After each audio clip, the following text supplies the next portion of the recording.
Stop right there. Keep your hands where I can see them. My hands are visible. Why am I being stopped, officer? I got a call about a suspect casing houses. You match the description. What specific description? I am exercising on a public sidewalk. I'm not doing this debate. Turn around. You're being detained. I'm complying, but articulable facts are required for a terrorist. Hands behind your back. Do it now.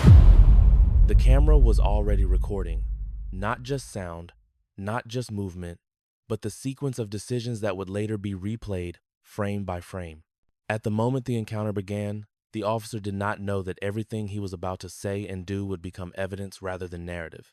He was operating inside a familiar routine, standing in a position of authority that rarely gets questioned in real time. The woman in front of him was engaged in an ordinary, lawful activity. According to the footage, nothing about the scene suggested urgency, danger, or criminal conduct. There was no attempt to flee, no concealment, no raised voice. The environment was stable. The officer's posture, however, communicated control. Commands were issued calmly, confidently, as if the outcome of the encounter were already assumed. What the officer did not know, and what the camera would later make unavoidable, was that the person he was asserting authority over had spent years on an appellate court reviewing the legality of police conduct. She had evaluated investigatory detentions, written opinions applying Fourth Amendment standards, and participated in decisions that shaped how lower courts assess exactly these kinds of encounters. Those facts were not announced. They were not visible, but they existed, and they mattered. This is where the dramatic irony begins. The footage captures an officer acting under the assumption that compliance would resolve the situation. It captures a civilian being treated as someone whose role was to submit first and clarify later. What it does not capture is awareness. Awareness that the woman being addressed had previously ruled on cases involving unlawful detention, excessive authority, and the limits of police discretion. Early in the encounter, there was an opportunity to disengage. The setting was routine. The activity was lawful. According to later filings, no warrant existed, no crime had been confirmed, and no new facts emerged to justify extending the interaction. But the officer did not step back. He continued forward, reinforcing control rather than reassessing it. That choice matters, not because of how it felt in the moment, but because of what followed. This encounter would not end with a warning or a brief explanation. It would trigger an internal investigation, the termination of an officer's employment, and a civil settlement measured in hundreds of thousands of dollars. Those consequences were not visible at the start, but they were already set in motion by the decision to proceed without recalibration. The camera does not editorialize. It does not exaggerate. It simply records the point at which authority is exercised and the point at which it begins to exceed its lawful limits. From that moment forward, the outcome would no longer be shaped by perception or intent.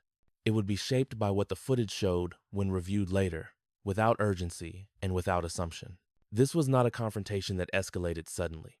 It was a routine encounter that crossed the line quietly, one decision at a time. And once that line was crossed, there was no path back to ordinary.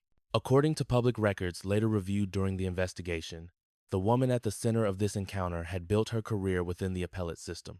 For years, her professional responsibility had been to examine trial records, assess the legality of police conduct, and apply constitutional standards to determine whether authority had been exercised within lawful bounds. That role did not exempt her from being questioned by law enforcement. It did, however, establish a clear baseline.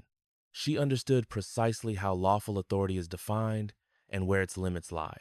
On the day captured in the footage, her presence at the location was entirely lawful. The activity she was engaged in was routine and permitted. The video shows no attempt to conceal her actions, no evasive behavior, and no indicators that would typically elevate an encounter beyond a brief inquiry. She remains stationary. Her movements are deliberate and visible. Her tone, when she speaks, is measured and calm. What stands out most is not what she does, but what she does not do. She does not argue emotionally. She does not provoke.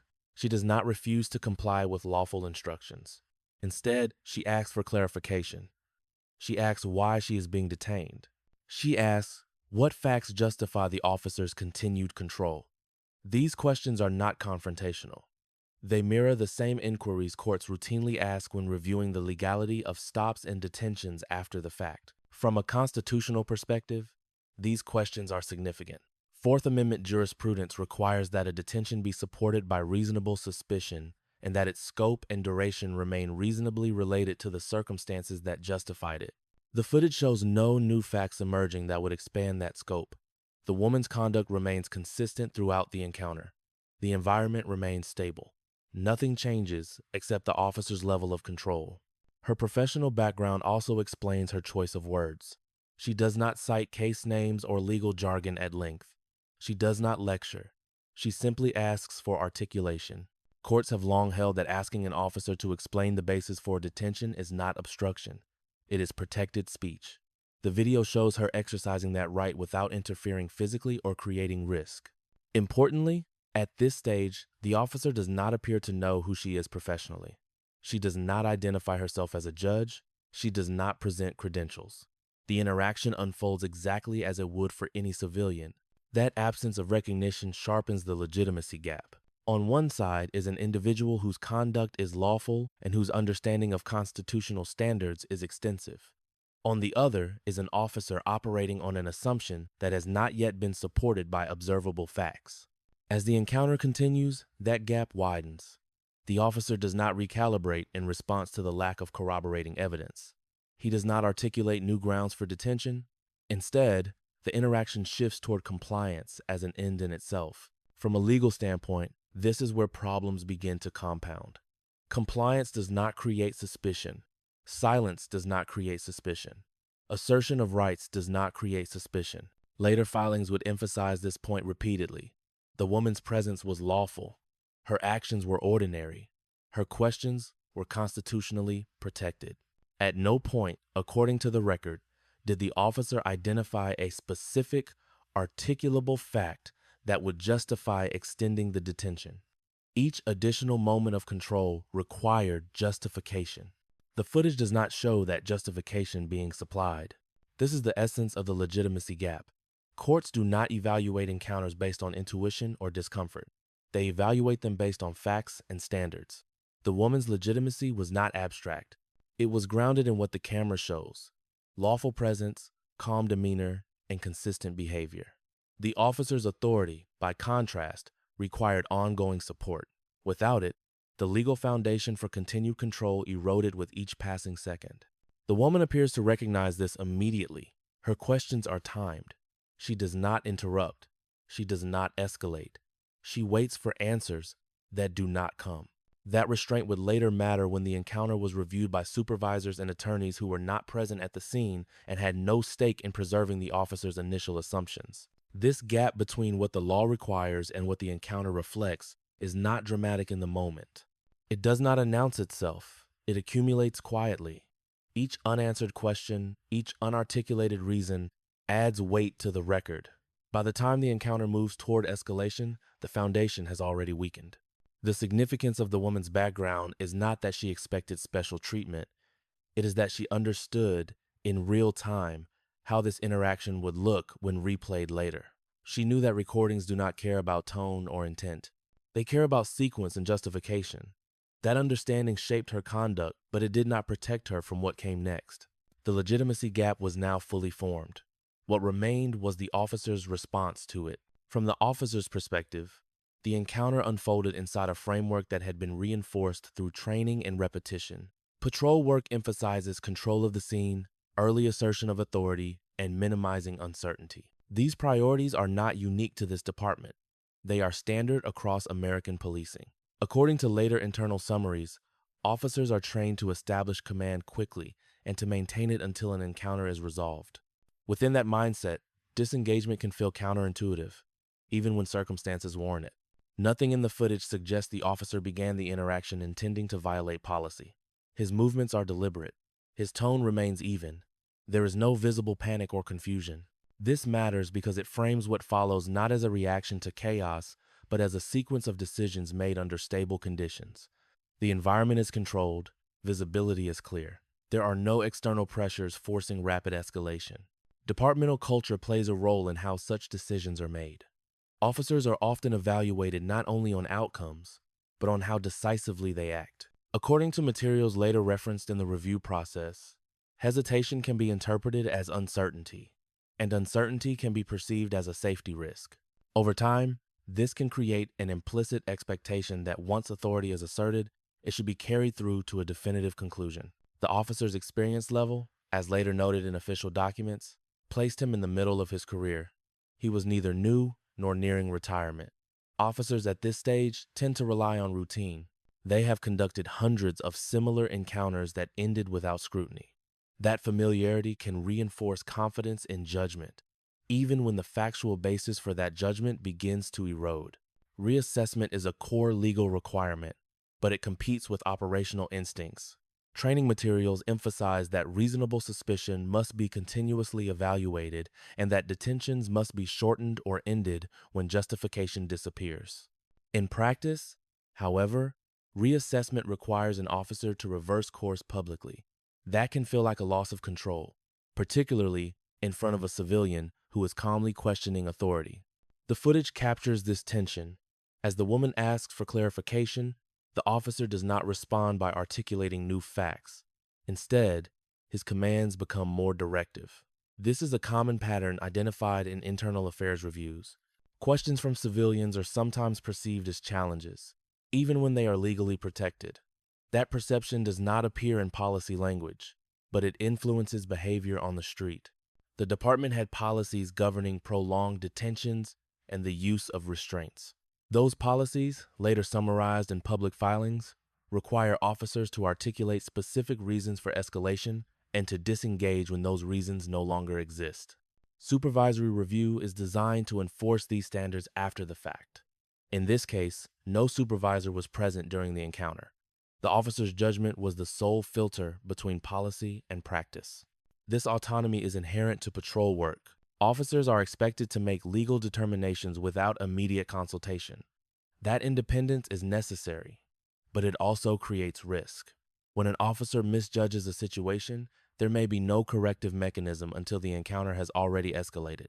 By then, the options narrow. The footage does not show a moment where the officer pauses to reassess. There is no visible recalibration based on the woman's explanations or the absence of corroborating evidence. Instead, the interaction progresses toward greater control. Each instruction builds on the previous one, reinforcing a course of action that becomes harder to abandon with each step. Importantly, none of this analysis requires speculation about motive. The record does not establish animus or intent. It establishes a pattern consistent with other reviewed cases, an initial assumption, followed by incremental escalation, reinforced by training and culture that prioritize control over disengagement. Courts do not require proof of bad intent to find a constitutional violation. They require an examination of objective reasonableness. This context explains how an encounter that begins routinely can evolve into a legal problem without a dramatic trigger. The escalation is gradual. It is procedural. It unfolds in an environment where stopping feels riskier than continuing. By the time the consequences become apparent, the path has already been chosen. That dynamic sets the stage for the incident itself, where each additional decision increases legal exposure and reduces the possibility of reversal. The escalation does not arrive with a sudden command or a raised voice. It builds incrementally, decision by decision, in a way that feels procedural in the moment but becomes unmistakable in review. The footage shows the officer extending the encounter beyond its initial purpose without articulating new facts. What begins as a brief inquiry gradually takes on the characteristics of a detention. The first clear decision point occurs when the officer treats the interaction as no longer voluntary. His language shifts from inquiry to instruction. According to Fourth Amendment standards, this shift matters. A voluntary encounter allows a person to disengage. A detention does not. The footage does not show the officer explaining what new information justified that transition. This was a moment where the encounter could have ended. It did not. As time passes, the officer continues to issue commands without narrowing their scope. The woman remains calm and stationary. She asks why she is being detained and what facts support it. These questions are legally significant. Courts have consistently held that a detention must be supported by specific, articulable facts. The video shows none being offered. This is the second decision point. The officer could have reassessed. He did not. The interaction tightens further when the officer frames the woman's questions as non-compliance. This reframing is subtle but consequential. The footage captures her complying physically while asserting her rights verbally. Under established law, Verbal assertion does not constitute obstruction. Treating it as such marks another escalation. This was another chance to stop. It was not taken. The third decision point emerges when the officer introduces the possibility of restraint. Department policy later cited in the record limits handcuffing to situations involving safety concerns or flight risk. Neither is visible on camera. The woman's hands are in view. Her movements are deliberate. She does not attempt to leave. Despite this, the officer closes distance and positions himself for control. The legal stakes rise immediately. A brief pause follows. It lasts only seconds, but it is distinct. The environment remains unchanged. The woman stands still. The officer hesitates. This pause represents a narrowing window. At this moment, disengagement was still possible. The officer could have clarified authority, de-escalated, or ended the encounter. He proceeds instead. When the officer applies physical restraint, the escalation becomes irreversible. Handcuffing transforms the encounter into a seizure that demands justification. According to later court documents, this decision became central to the case. The cuffs are applied without resistance. There is no struggle, no sudden movement. The absence of chaos underscores the nature of the decision. It was not reactive. It was deliberate. From here, the pathway is fixed. Once restraints are applied, the officer's options contract sharply. Releasing the woman would require acknowledging error. Continuing forward shifts the encounter into formal detention. The footage shows the officer choosing continuation. This is the fourth decision point, and it carries the greatest legal weight. The woman's demeanor does not change. She does not argue. She does not plead. She complies physically while continuing to ask questions that remain unanswered. Her conduct remains consistent with the beginning of the encounter. The only variable that has changed is the level of authority being exercised over her. This pattern, lawful behavior met with escalating control, becomes the defining feature of the footage. Each step is small when viewed in isolation. Together, they form a chain. Courts do not evaluate these moments individually. They evaluate the totality. In that totality, each missed opportunity to disengage matters. As the officer proceeds, he still does not know who the woman is professionally. He has not verified credentials. He has not identified a crime. He is operating on momentum rather than information. The camera records this without commentary. It preserves the sequence exactly as it unfolds. The escalation does not produce disorder. It produces record. Every command, every pause, every unarticulated justification is captured. What might have felt routine in the moment becomes extraordinary in review. The footage will later be examined not for tone or demeanor, but for legal sufficiency. By the end of this sequence, the encounter has crossed from discretionary judgment into documented violation. The officer has committed to a course that will be evaluated by supervisors, attorneys, and courts applying standards he was trained to enforce himself. This is the point of no return. The authority dynamic has shifted irreversibly. What remains is not a question of perception, but of consequence, determined not on the street, but in the rooms where footage is reviewed without urgency and without assumption. Once the encounter moved into formal detention, the outcome was no longer governed by perception or intent. It became governed by evidence. According to later filings, the first step in that process was the preservation and review of the footage itself. The recording provided a continuous account of the encounter from start to finish, without gaps that required reconstruction or inference. Every command, every pause, and every shift in posture was available for review. Supervisors examined the video alongside dispatch records to determine the basis for the initial contact. According to official summaries, the information that prompted the officer's approach did not allege a specific crime in progress. It did not identify a suspect wanted in connection with an offense. There was no warrant associated with the woman, and no alert linking her to criminal activity. These facts established the starting point for evaluating the officer's authority. The review then turned to the duration and scope of the encounter. Investigators assessed whether new information emerged that would justify extending the interaction beyond a brief inquiry. The footage showed none. The woman's behavior remained consistent. The environment remained stable. No additional facts were articulated on camera to support continued detention. This absence became as significant as any action taken. As the investigation progressed, the woman's professional status was confirmed through documentation. credentials were verified, employment records were reviewed. This confirmation did not alter the facts of the encounter. It altered the clarity with which those facts were understood. Reviewers now recognized that the person restrained had spent years applying the same constitutional standards to other cases. The symmetry was unmistakable. There is a point during internal review where the analysis shifts from exploratory to conclusive.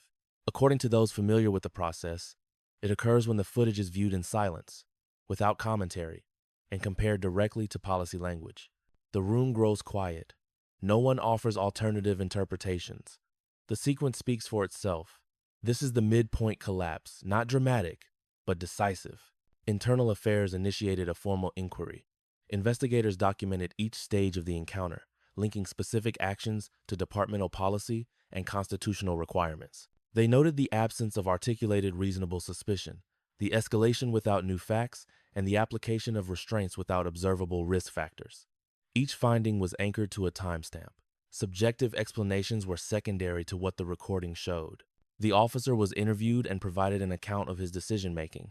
That account was compared to the footage. Where the two diverged, the recording controlled. This is standard procedure. The purpose is not to assess intent, but to determine whether actions align with objective standards. In this case, the alignment was lacking. As the inquiry advanced, the matter was referred to the city's legal department. Attorneys evaluated potential exposure under federal civil rights statutes. The analysis focused on whether a reasonable officer, under the same circumstances, would have believed the detention and restraint were lawful. The footage became the central exhibit. Its clarity narrowed the range of defensible arguments. At this stage, the investigation was no longer about uncertainty. It was about consequence. The evidence did not escalate, it consolidated. Each additional review confirmed the same conclusion. The encounter extended beyond its lawful basis, and the escalation was unsupported by documented facts. The authority dynamic had fully reversed. The officer, once the decision-maker, was now the subject of review. His actions were measured against standards he was trained to apply. The woman, once restrained, was now represented by a record that required no interpretation. By the time the investigation reached its final phase, the remaining questions were procedural rather than factual. What discipline was appropriate? What liability did the city face? What corrective measures would follow? Those questions would be answered in sequence, guided not by emotion or public reaction, but by the documented facts preserved on camera. Once the investigation reached its conclusion, the outcomes followed a predictable legal sequence. According to official records, the first determination addressed the officer's employment status. The internal review found that the prolonged detention and use of restraints were not supported by specific, articulable facts consistent with departmental policy or constitutional standards. The findings were tied directly to the footage, with references to precise moments where justification was required and not provided. The officer was placed on administrative leave while the disciplinary process moved forward. When the final decision was issued, it cited multiple policy violations, including extending a detention without reasonable suspicion and escalating control without observable safety concerns. These conclusions did not rely on interpretations of intent or demeanor. They relied on what the recording showed and what it did not show. Termination followed shortly thereafter, documented as a for-cause separation. In parallel, the city's legal exposure was evaluated. According to court filings, counsel assessed potential claims under federal civil rights law, focusing on unlawful seizure and arrest. The standard applied was objective reasonableness. Whether a reasonable officer, in the same circumstances, would have believed the actions taken were lawful. The footage served as the factual baseline for that analysis, limiting the range of defensible arguments. A civil lawsuit was filed soon after. The complaint laid out the sequence of events captured on camera, cross-referenced with departmental policy, and established Fourth Amendment precedent. It did not allege motive as a necessary element. Instead, it argued that the actions themselves exceeded constitutional limits. The filing cited specific timestamps, transforming the video into a structured evidentiary record. As the case progressed, settlement discussions began. According to disclosures made later, the city evaluated the likelihood of prevailing at trial in light of the evidence. The clarity and continuity of the footage were decisive factors. There were no conflicting witness accounts to reconcile and no missing recordings to explain. Based on that assessment, the city agreed to resolve the matter through a financial settlement in the amount of $910,000, a figure confirmed in public records. The settlement was reached without an admission of wrongdoing, consistent with standard municipal practice. However, the agreement included additional provisions beyond monetary compensation. According to the settlement terms, the department committed to reviewing and updating training related to investigatory detentions and the use of restraints. These provisions were directly tied to the deficiencies identified in the case. External oversight also took notice.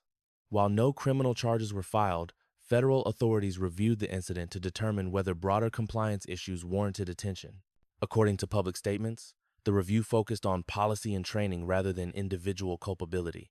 No further enforcement action was announced at that stage, but the scrutiny underscored the significance of the case. For the officer, the consequences were definitive.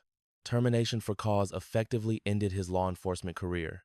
Appeals were available under collective bargaining agreements, but according to later reports, those efforts did not result in reinstatement. The findings were too closely aligned with the recorded evidence to support reversal. For the city, the settlement became part of its public liability record. Financial payouts of this scale are tracked and analyzed, influencing insurance costs, training priorities, and policy reviews. Each settlement represents not only compensation, but an acknowledgement that procedural safeguards failed in practice. The legal consequences unfolded without spectacle. There was no dramatic courtroom moment and no disputed verdict. The process moved steadily from investigation to discipline to resolution, guided by documentation rather than narrative.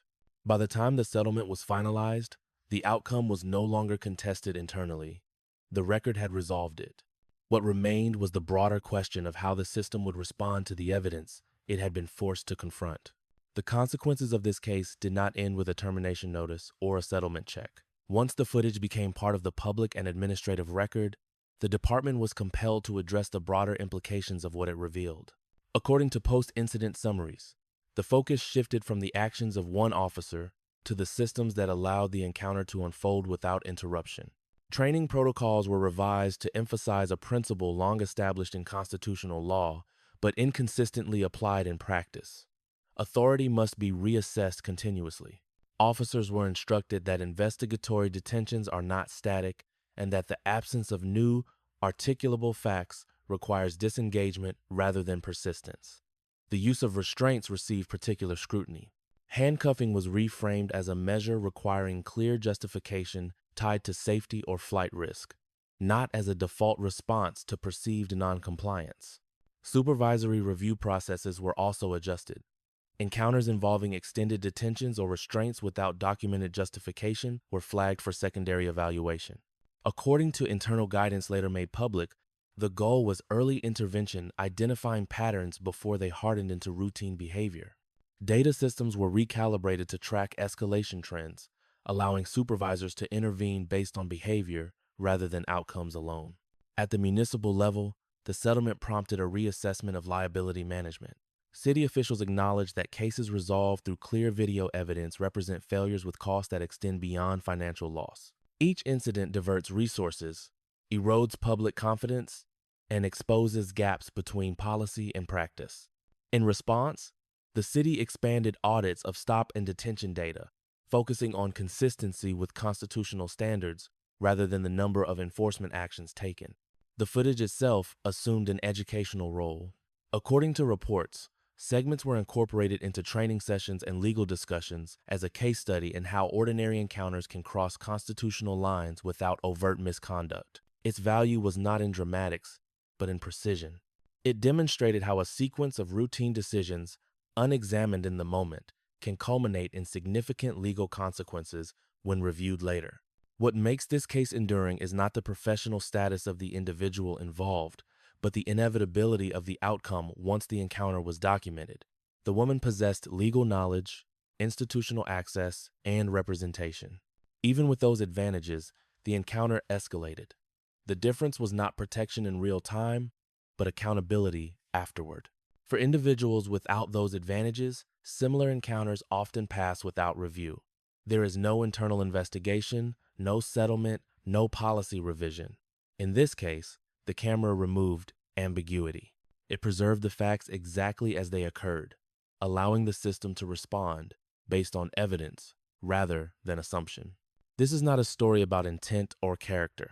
It is a record of how authority functions when unchecked and how it can be corrected when documentation makes deviation undeniable. The footage remains unchanged. It continues to show the moment authority exceeded its limits and the process that followed when that moment could no longer be explained away.